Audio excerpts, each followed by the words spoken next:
Morning and welcome to the Hawaii State Senate Committee on Commerce and Consumer Protection. This is our Friday, April 14th, 9:30 a.m. agenda in conference room 229 to hear Governor's Message 593, submitting for consideration and confirmation to the Public Utilities Commission, gubernatorial nominee Colin Yost for a term to expire June 30th, 2024. Mr. Yost, what we'll do is we'll take the other public testimony on your nomination first, and then I'll ask you to come up and you can make a statement and we'll do Q&A. Want me to sit back there for now? Please, thank you.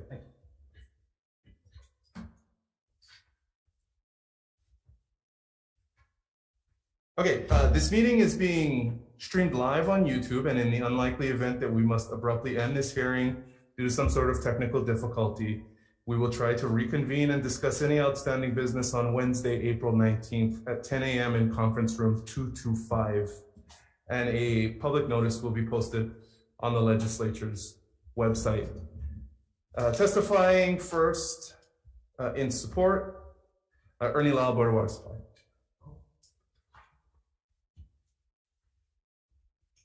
Good morning. Good morning, Chair and members.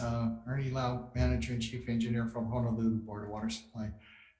I really support the appointment of Colin to the Public Utilities Commission. We are on this journey toward renewable energy. And for the Board of Water Supply, power is a major component of what we do, power to pump water. And our electricity bill this year is on the order of going to be about $37 million for electricity costs alone for the Board of Water Supply. So it's really important that we progress more quickly and we look at innovative ways to incorporate renewable energy and control our power usage and power costs. Thank you. I support this nomination. Thank you very much. Next we have for IBW Local 1260, Kiko Bukowski in support. Chair, Vice Chair, standing in support. Thank you very much for standing on your testimony. Leo Asuncion in support. Good morning. Morning, Chair, Vice Chair, Senator Awa. Leo Asuncion, Chair of the PUC. Once you have my testimony, I'll stand on that in strong support of the nominee. Thank you very much. Next, we have for the Hawaii State Energy Office, Mark Glick in support.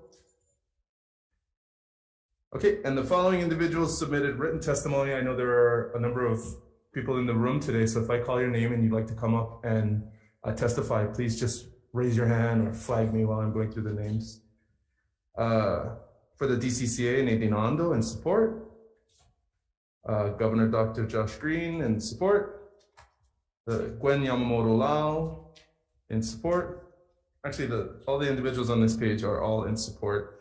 Mike Dahilig, Melissa Miyashiro, Caroline Carl, Rocky Mold, Wayne Tanaka, Marco Mangelsdorf, Hale or Hale Takazawa, Stephen Mazur, Mark Anderson, Corey Alexander Beal, Jared Wadamo, Paul Bernstein, Sandy Wong, Dylan Armstrong, Jason Suapaya, Kristen Izumi Nutao, Scott Sato, Catherine Alvacuni Colon, Dolan Eversole, Matt White, Naomi Kuai, Carl Friedman, and late testimony in support from Clarice Schaefer, Jonathan Lekekeshoyer, Diane Ware, and Sandra Larson. Is there anyone else in the room or online who would like to testify on the nomination? Okay, seeing none, I will open to members. Oh, actually, we will now have the nominee come up and you can make a statement if you'd like. Good morning. Good morning. Good morning, Chair, Vice Chair, Senator Awa, Senator McKelvey. I'm honored and grateful to be here today to discuss my nomination to the Hawaii Public Utilities Commission with you. And this year marks my 20th anniversary of calling Hawaii my home. When I first arrived, Hawaii appeared to me to be a paradise, although fairly expensive paradise to live in. But as I continued living here and raising children with my wife, Moana, I started to understand the challenges we face along with the advantages that we have. And my perspective changed significantly as a parent. It compels you to think more clearly about the next generation and the generations to come. As I've discussed in the written responses to the committee's questionnaire, and on my resume, I've sought throughout my professional life to improve the world and our communities through my work and my volunteer service. But the position of PUC Commissioner is an exciting opportunity for me because it would allow me to focus entirely on the public interest and help implement positive change throughout our state to the benefit of all residents and the environment. And I think I answered the questionnaire, I think, fairly comprehensively, I hope, but I'll add a few other points. I believe Hawaii really is ready for a leap forward in a positive direction, and the time is of the essence in our efforts to get there. As a commissioner, I will work to complete renewable energy generation projects that are already under development and to avoid the further escalation of costs and address urgent reliability needs. Also, plan to move forward on the stage 3 request for proposals for additional firm and variable renewable generation on Hawaii Island, Maui, and Oahu. Also to respond promptly as a commission to utility and public filings and not unduly delay necessary infrastructure improvements. And also to do our best to seize a once in a generation offer of massive federal financial assistance to accelerate these transformation efforts. And we need to fulfill our promises to portions of our communities who have not yet received the benefits of the clean energy transition and who in fact are paying more than ever for their monthly utility bills. And therefore, our efforts need to be community driven. They need to focus on affordability, on reliability, on resilience, and also promoting our local economic growth and opportunity. One particular docket that I'm invested in and particularly proud of so far in my 5 months on the commission is the equity docket that was opened recently. And that equity docket seeks to prioritize short-term remedies for the disadvantaged communities that have not yet received as many of the benefits of the clean energy transformation as others.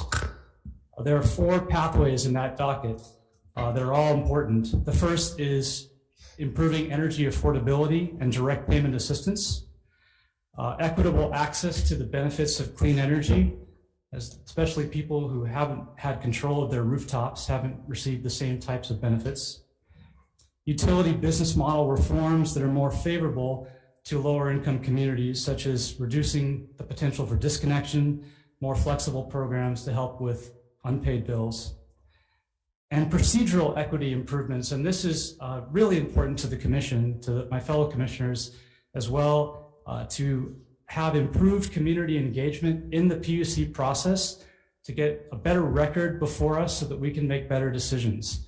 And the equity docket is seeking to innovate in a number of ways to make our process more transparent, more open to people who don't normally participate in it. Now, I'm under no illusion that success will be easy in what we're trying to do, but I think it's reasonable that we can achieve our objectives. Hawaii is blessed with a wide array of natural advantages, renewable energy sources, and we've also enacted as a state very clear and progressive policy to help us get there. And we've already demonstrated through those efforts our will to change. Now we just have to go through the hard work of implementing that change. This is also a technology-driven transition, which in part means that renewable power generation should get progressively cheaper and better, notwithstanding the challenges we've seen recently with the supply chain and issues with COVID and the war in Ukraine. But in this process, we need, as I said before, to pay very close attention to the implementation process and refuse to waver from our core principles of maintaining community engagement, affordability, reliability, and resilience. So mahalo again for your consideration, and I'd be happy to answer any questions that you have. Thank you very much. Members, questions? Well, go ahead, Vice Chair first. Vice Chair.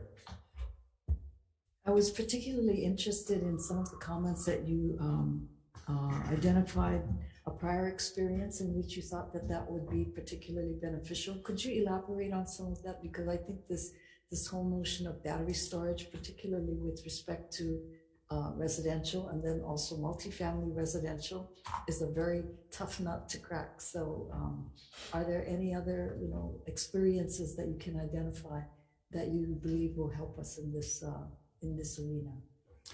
Yeah, absolutely. I think the experience you're referring to, just to elucidate, is regarding the solar company I worked with, taking an early leap forward to encouraging the installation of more batteries with homes. And that was in response, as I said in my written responses, to the reality of the net energy metering program ending. And instead of fighting that regulatory change, we chose to pivot and seek a way to interact more collaboratively with the grid, to provide more of a benefit from these individual solar systems to the grid. And that was really a game changer in terms of the way the utility viewed residential and distributed solar projects, because we were no longer unpredictable and inconvenient random power generation coming back onto the grid.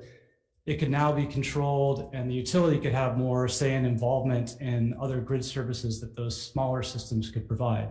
And I think that's still in the early stages. There's a lot to learn from that change, but it did change the formerly kind of adversarial nature of that industry with the utility, and now it is much more collaborative and successful, I think, because of that collaboration.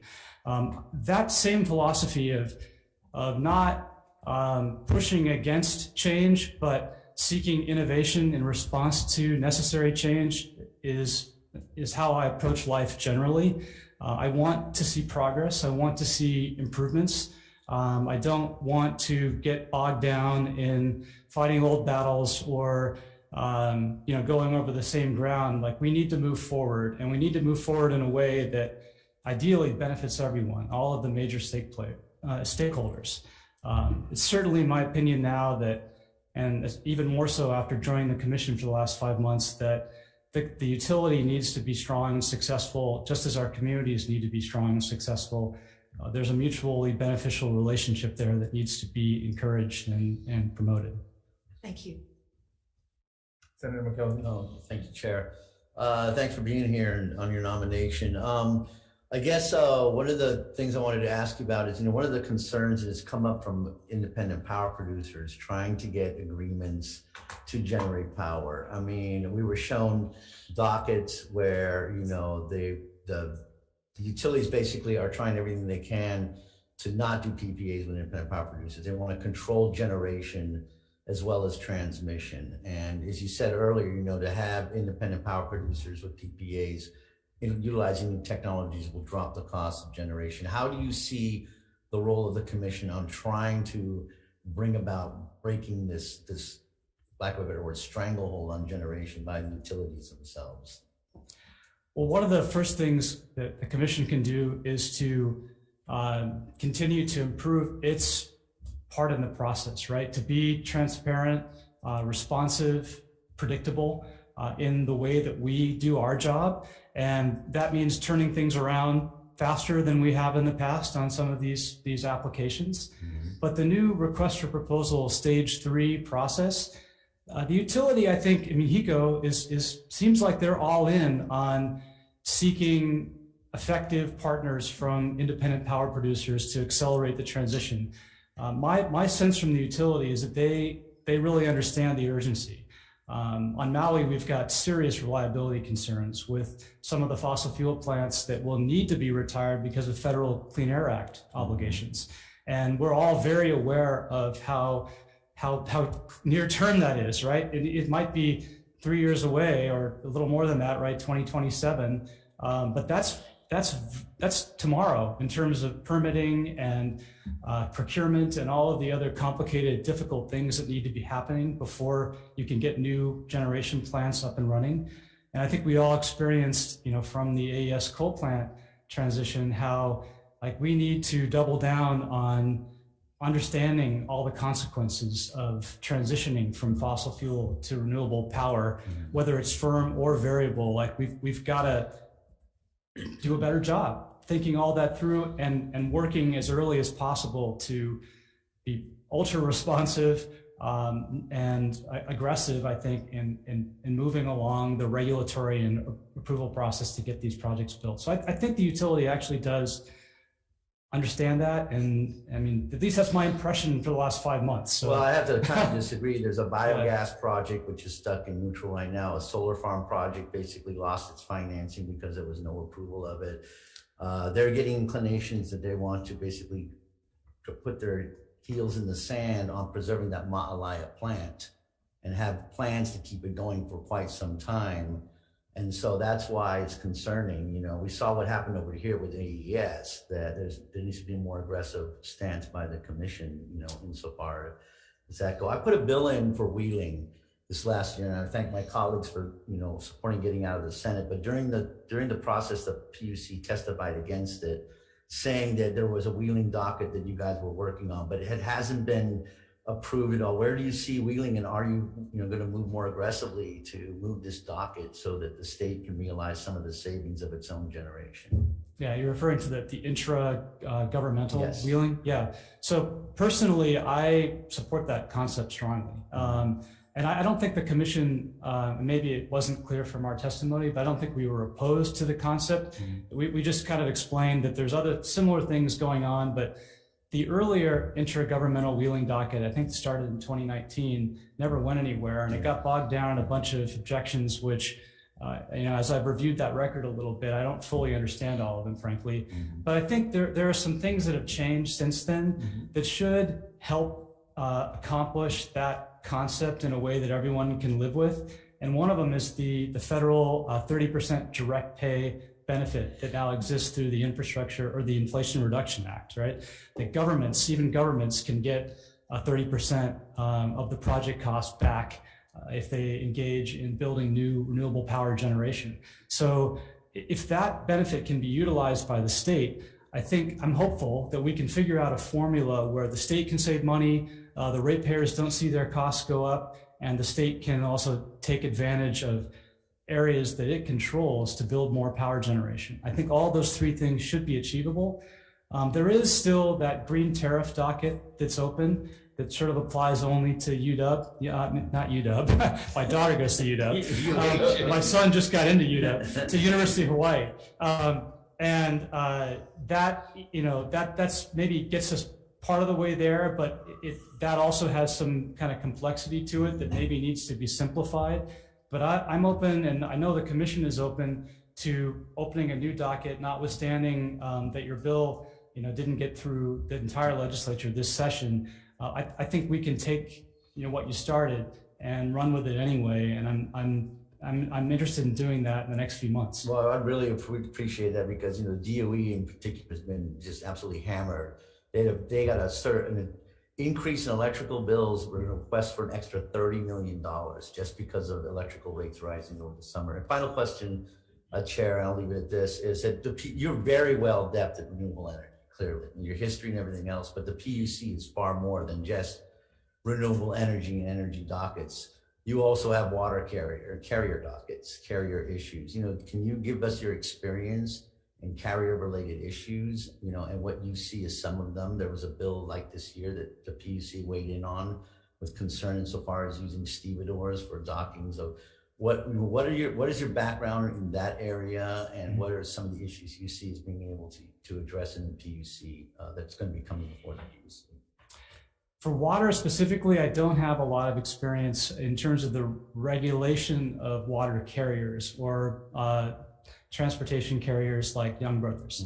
But I have been learning about them since I came on board, and you know, I hope to be a quick study on all of those things that I don't know as much about. It was wonderful to tour the facilities on the Big Island for Young Brothers and see actually how everything works and talk to them directly.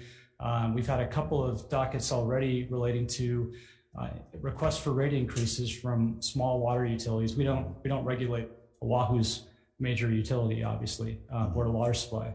But I care about those issues. I care about making sure that the infrastructure is sustainable, that the rates are affordable for all the ratepayers. And I think just generally what has made it easier for me since I've been here for 5 months is my history in law And also, I mentioned in my written responses when I was an assistant attorney general in Oregon for 5 years, the work I was doing on a daily basis was resolving hundreds of complaints against businesses of all different kinds. Some of them that were utilities, like or providing public utility services like MCI and some large energy companies.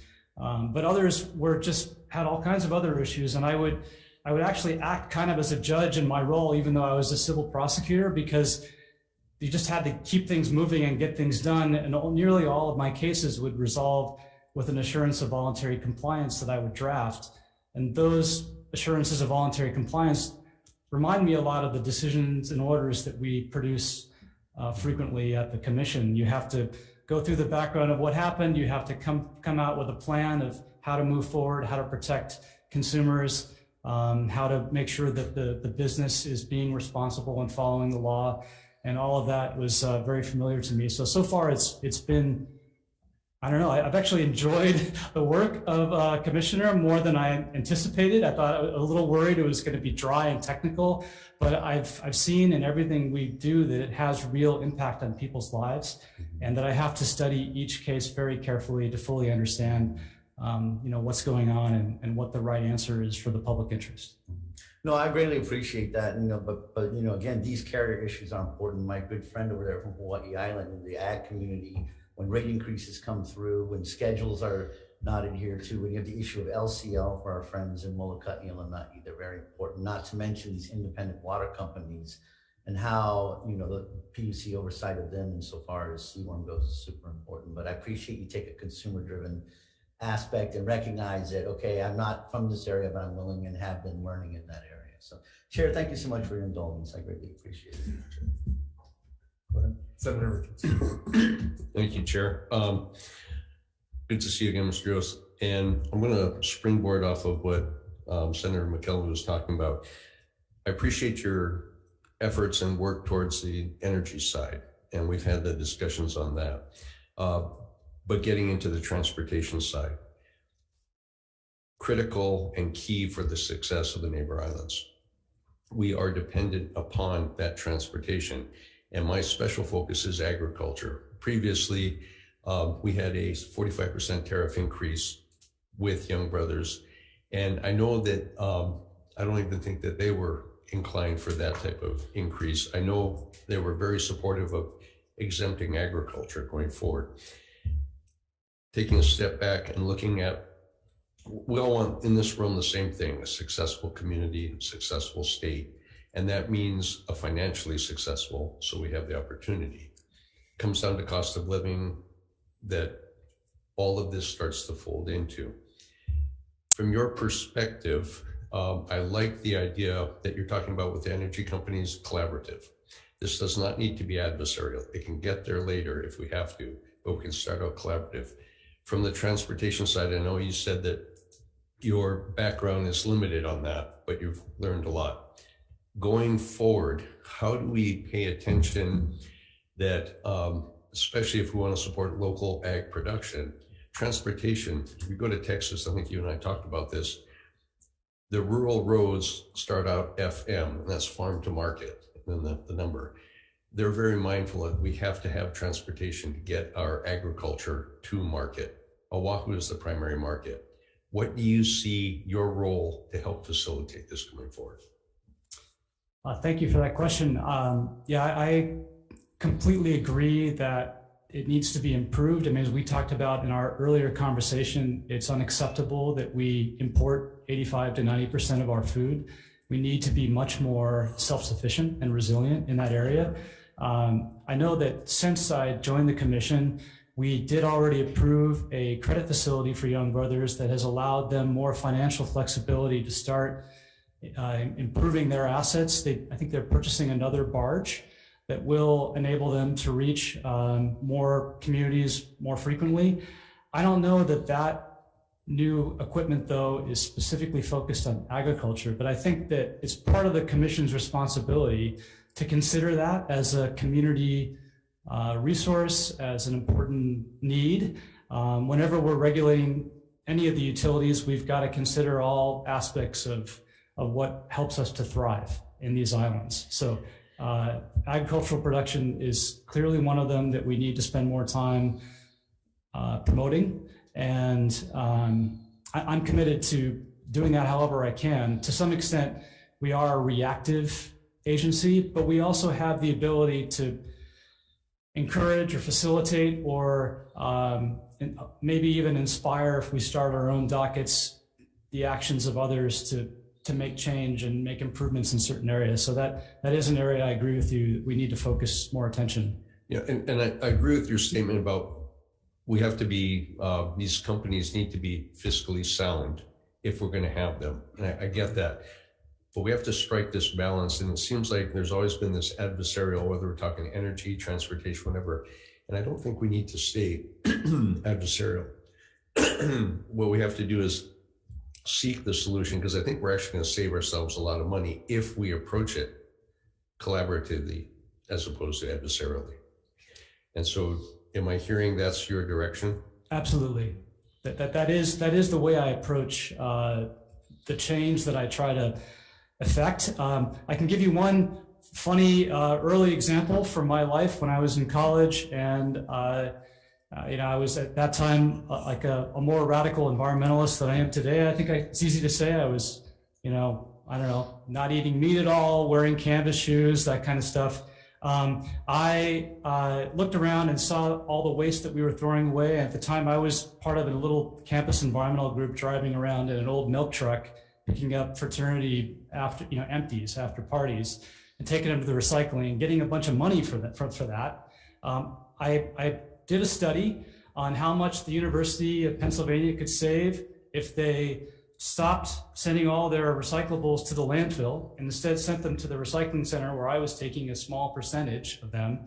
And I presented that to the administration, and within a month, they had bought a recycling truck, hired a person to drive it around, put bins all over campus, and we're doing it. And that was a very early lesson to me about how to not necessarily have a sit-in at the president's office as the first idea in trying to affect change, but actually to dig into why the change makes sense, why it's beneficial to the community, and then do the work to figure out how to get agreement on that way forward and make it happen. And so that was an early lesson to me about activism, about that I will always try that first. I'll try to figure out the right answer and seek to persuade people of joining together to make it happen. At the back end of things, however, like the PUC cannot be a captured agency. It has to be independent. It has to hold the utilities accountable. And we need to, fundamentally, as I wrote in my written response, we've got to pay close attention to whether the utilities are performing their functions properly in the public interest. And if they're not, then we have to take action to move them in that direction. That action doesn't have to be punitive, doesn't have to be adversarial, but it needs to be timely, it needs to be focused and effective. And so that's the way I'll approach the job. Okay, and I appreciate your comments there, because yes, you're a rabid environmentalist with a capitalist background, because you did take a percentage of that. So, and that keeps you in operation. Well, to buy t-shirts, right? Yeah, I didn't pocket the money. I'm a rabid environmentalist too. I'm from agriculture. So thank you, Chair. I yield. Okay, I have some questions for you as well. Well, I guess can you so you articulated your answer, I think, to my question just now, which is about these dueling roles in this position as, an advocate and a policymaker, but also often an adjudicator that has to make decisions pursuant to a written record that often is, by its nature, conflict-based.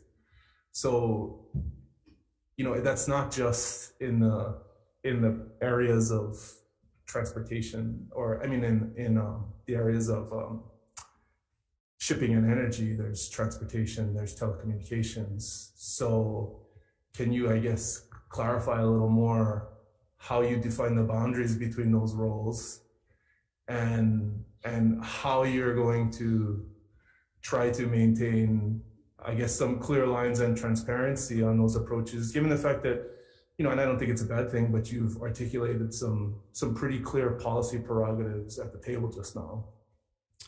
Yes, I think the commission has to,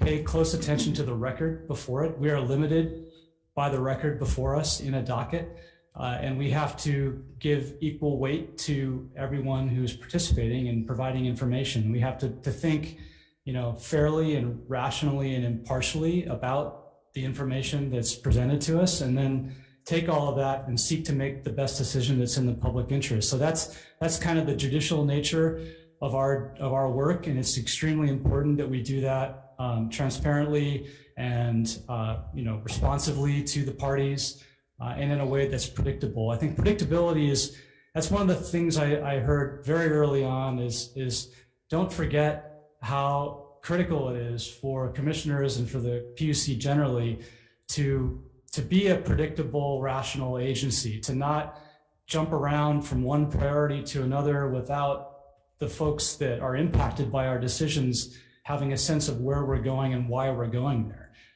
That the credit rating, for example, of utilities is really important to their viability as businesses, and Wall Street pays attention to what the commission does in terms of the rationality and predictability of our decision making. So that has to be part of it, but that doesn't mean that we are just taking people's word for it. Like, we've got to work with the Consumer Advocate's Office to make sure that everything is vetted and analyzed and substantiated.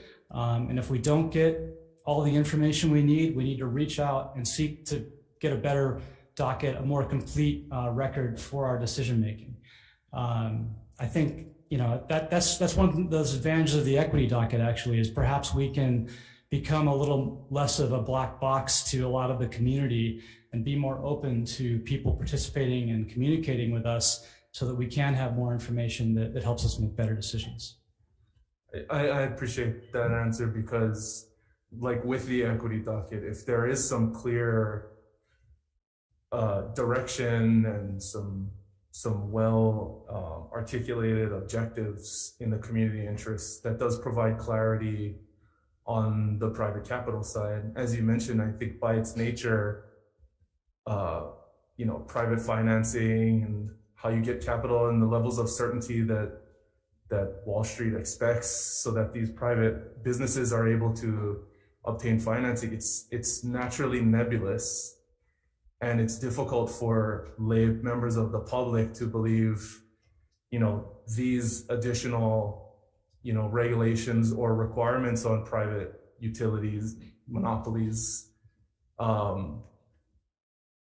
meaningful and aren't just attempts to, fleece the public. Right. But at the same time, we just cannot have industries, stuck in neutral because they're waiting for us to figure out whether the thing is good for people or not. Right. And so that's not just in the energy space, that's also in the telecom space. Mm-hmm. So I do want to pivot to that question, because overall, state level authority over telecommunications is eroding. The concept of telecommunications is becoming obsolete rather rapidly.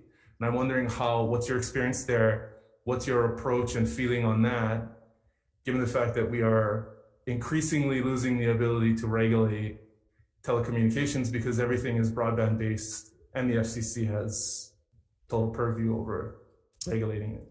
Yeah, I knew about the limitations on the PUC's jurisdiction in that area when I came in, but it's become even more clear since I've been there. And it is frustrating that we can't seem to do things about some of the most serious pain points that the public feels in terms of lack of choice or in terms of deceptive advertising.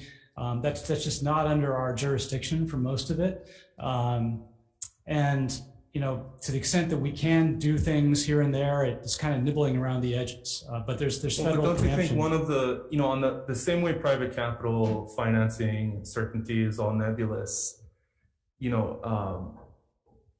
the consumer scale and, market dynamics necessary for us to have on par broadband and speed access in all of our different island communities, I mean, there is some certainty that you can seek out and some minimum objectives in the public interest that you can provide to the private sector. Wouldn't you agree? That's true, and actually we are supporting HECO's. We said this publicly in a letter of support. Their federal, they've received some federal funds, or they're applying for federal funds to do last mile additional poles and wiring to service not just potential changes to the grid, modern advancements to the grid, but also could benefit telecommunications customers. And Charter actually intervened in that docket and is allowing their participation and listening to what they have to say about the new infrastructure that's being installed. But I don't know. I guess I can just be mindful of it and pay attention to it and do what we can. I think we can promote the expansion of infrastructure to more parts of the community that don't have it already, because that does kind of double up with the electric infrastructure to some extent. We have some dockets open relating to Sandwich Isles, which are, there's some issues there that need to be resolved. And, you know, we can encourage, you know, through the. I would say to a large extent, because so much of where the fiber optic cable needs to go to get out to communities that don't have it right now. Right. Are on telephone poles or in conduit under the ground that in the pipes that electrical lines and water lines and things are put in.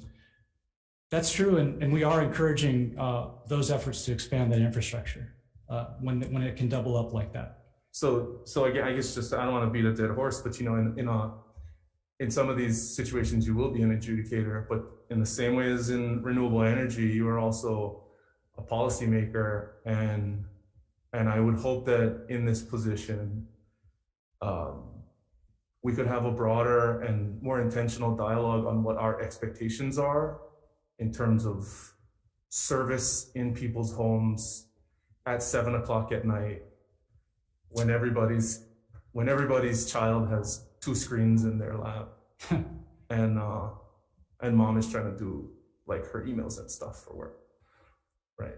I'm completely open to that. And because even in Kaneohe, it slows down. Right. And just because it's not necessarily your kuleana doesn't mean it's not necessarily your kuleana, right? I understand. Yeah. I'll break here for any additional. Yes, Senator McKelvey. Yes, please continue. To his point here real quickly, and obviously you're limited by the federal constraints, but you can act as a policy advocate. One of the issues that's coming up in our area is, for lack of a better word, spectral pollution of 5G towers. With the new towers that are being placed up everywhere and the strength of them, they're causing signal degradation and interruption to the cable services, to residents, to businesses and everything. And there seems to be a lot of reluctance of the cable company to engage firsthand with the telecommunications cellular companies on the fact that this is occurring and trying to provide some kind of resolution. And so you're losing critical services due to this proliferation of high intensity 5G and next generation 5G, which is being implemented. So if things move forward, to the chair's point in being a policy advocate, I hope this is something that the commission, mindful of its parameters, can look at doing, because it's happening in our area. It's spreading in Lahaina, it's spreading in Kihei, and it's affecting businesses, it's affecting homes, condominiums in particular, and it's forcing condominium associations to look at costly infrastructure upgrades, that they never anticipated at all. So I'll just leave you with that. Whack. Thank you. I appreciate that. That's I don't know much about that particular issue, but I'm interested in looking into it and understanding it better. You could be a great facilitator for this, because neither side at the top level wants to talk about it, and yet I'm getting all the complaints. I'm sure our colleagues will. Just more of these 5G towers, and as the frequency of 5G increases, it's going to become more and more. If I may, just to finish out my thought and piggyback, and then I'll recognize the vice chair. I think that because you've put forward an aggressive posture on renewable energy, because and it makes sense because of your experience on it, you know, there is a way to put forth an aggressive posture on these areas, especially, you know, regardless of what the federal restrictions are.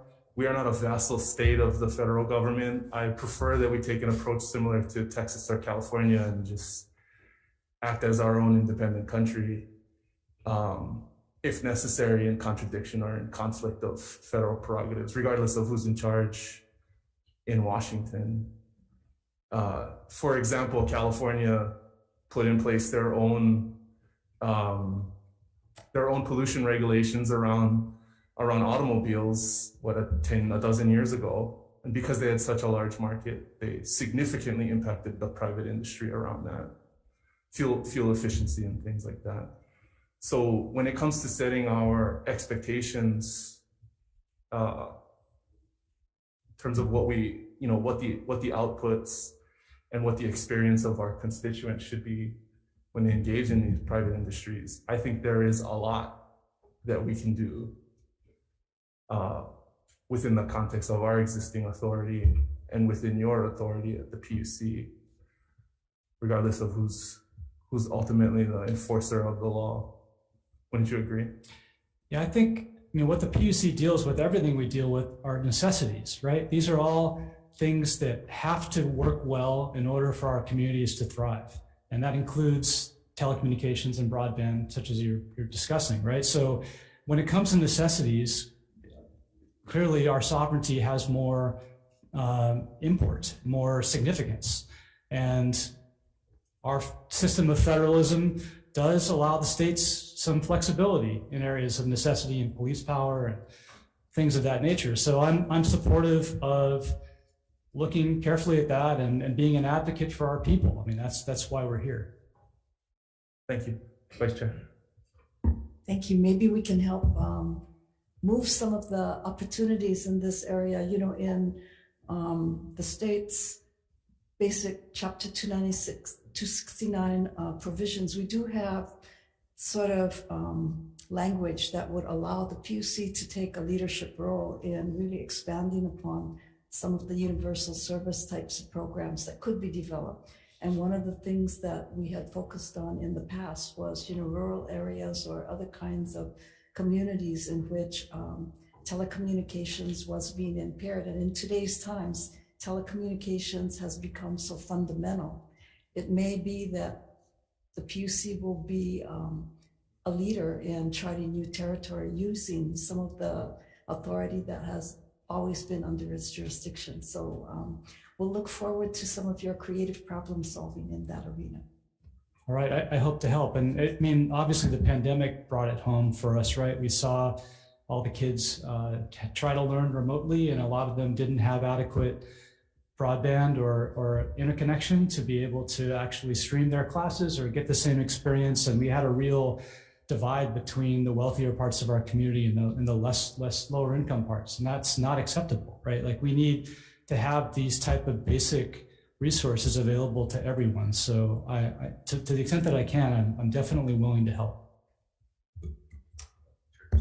Senator Richards? Yeah, thank you. Just, I'm going to echo that, especially for the rural districts. On Big Island, we get down into Ka'u, we get it down into Pahala, up in Kohala, same issue there. And we put forth a lot of effort for education, telemed, but then we don't even have the ability to do that. So I look forward to, I think the term was creative solutions coming forth. Thank you, Chair. Members, any other questions? Okay, I'll pivot to some questions that initially came out upon your appointment to the PUC as it relates to your prior industry work at Revolution. I think, in a November letter to the PUC, you stated that you would fully divest and disassociate from Revolution LLC and its affiliates. Is that the extent of your financial interest in regulated industries under your PUC purview? And are there any other potential conflicts or disclosures that you need to make or that you felt it necessary to make?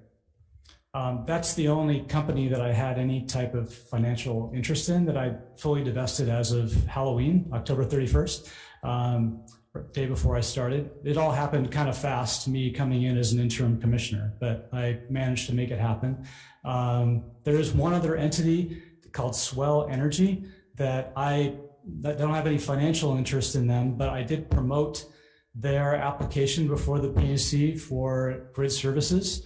As part of my role at Revolution. And so that one, more than any other, frankly, I'm likely to continue to recuse myself for a longer period of time to make sure that I have no perceived bias or preference for whatever they may be proposing to the PUC, simply because I was a direct advocate for them.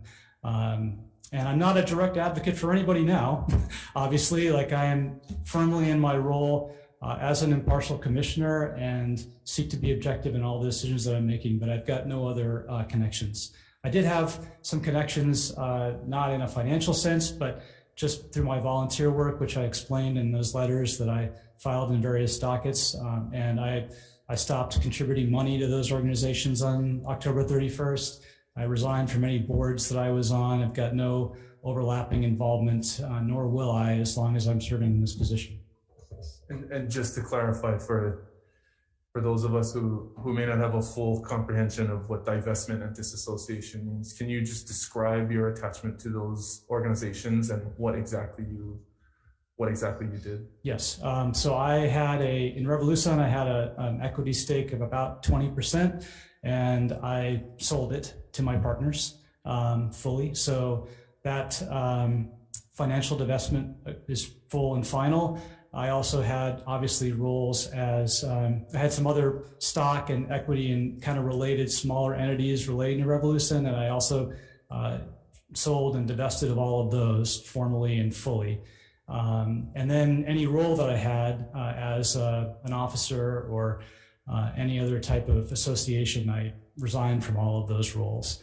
I did the same for the nonprofits that I had a connection with, who had business in front of the commission. I resigned from any associations or boards for those nonprofits, and I stopped contributing money to them. Okay. And as it relates to your prior work or any perceived associations with industries or organizations that have business before the commission, do you have any continuing business interests with any financial partners or immediate family members who might have business before the commission? No, I do not. Okay, thank you. Okay, let me see. Okay, so I'd like to go back to your opening statement where you referenced, and also Senator McKelvey brought up, the issues of delay of resolution on dockets. You acknowledged it in your opening statement. Can you give us, I guess, your thoughts on the nature of the problem as it has existed, and what steps you intend to take to clear the calendar? There were a number of legislative measures that were brought before these chambers this year to address issues that generated out in the public as a result of feelings of undue delay in the process. So, I think it's fair to acknowledge that there has been a problem, and I'd like to hear your response on it. Okay, I can't speak very precisely as to what happened in the past before I got there as to why, but clearly there were some delays. I think everyone acknowledges that. Since I've been there, however, one of the things that I've appreciated most from my fellow commissioners, Leo and Naomi, is that they are fully committed, and I think the staff is committed as well, to avoiding that, in the future. And since I've been there, every decision we've made has been timely or ahead of time, ahead of schedule. We are working on a rate case right now for Lanai Water Company, and we are going to issue a decision in order ahead of schedule. And that's a 6-month timeline, because it's a small utility that brings in less than $2 million a year in revenue. So doing it all, an entire rate case in 6 months, is challenging, but the commission's been committed to meeting that deadline and getting it done, even though that's not even like as big and splashy a utility as the other large utilities we work with. I know that also recently, HECO had some urgent repairs needed to the Campbell Industrial turbines of one of their blades was broken, and they needed to take urgent action to replace it. This is a fossil fuel resource. This is one that is nonetheless essential right now to maintain reliability, and the commission responded, and just this morning, I believe, we filed our order approving that a replacement or repair of that equipment, and we did so faster than HECO asked us to do it. So I believe that commitment is there, and I think we've been following through in the last 5 months since I've been there, but I encourage the public and the legislature to hold us to it and watch to make sure that we continue to do that. I know we want to, and I know that's our intent. Sometimes we can get things flying at us from a number of directions and have to engage in kind of a triage approach to getting things done. But I think all of us want to make sure that we are more and more responsive, more timely, and more effective in our role as regulators. Thank you. Any final questions, members? Senator Richards. Yeah, thank you. Holding you accountable to the timelines. Yep, I think we're very good at doing that. So thanks for that commitment. Thanks, Chair. Okay, if there are no other questions, then with the members' indulgence, I think we can move into decision making. Okay, so Mr. Yost, I appreciate you making yourself available on multiple occasions to meet with me and members of the committee and of the community. I've found you to be competent and have a good comprehension of the subject matter and the nature of the job. And I've found that your responses have been forthright and sincere and articulate. And I appreciate you stepping forward to serve. And so I'm happy to recommend that we advise and consent to your nomination. Members, any comments? Senator McKelvey. No, thank you for doing that. We've had several discussions, and like I said, your depth in renewable energy is very profound. I like the fact that you recognize there are severe dockets that haven't been acted on. You made a commitment to us at the table to move them forwards. But I also appreciate your refreshing candor and not having the experience in telecommunications and water carrier issues, and that you've been being very studious in trying to learn about them and understand, like in the case of agricultural rate making, that there's going to be a need for the commission to be proactive, and that you're willing to do that. So with that, I wholeheartedly support the chair's recommendation on advising and consent, and thank you for serving on the PUC. Thank you, Chair. Thank you. Members, any other comments? Okay, seeing none, Chair votes aye. Thank you. Recommendation, of the chair, vice chair votes aye. Senator McKelvey. I'm sorry. Senator 10% comment. Yes. Senator Richards. Aye. Senator Awab. Aye. Measure is adopted. Thank you. Thank you very much. Congratulations. We're adjourned.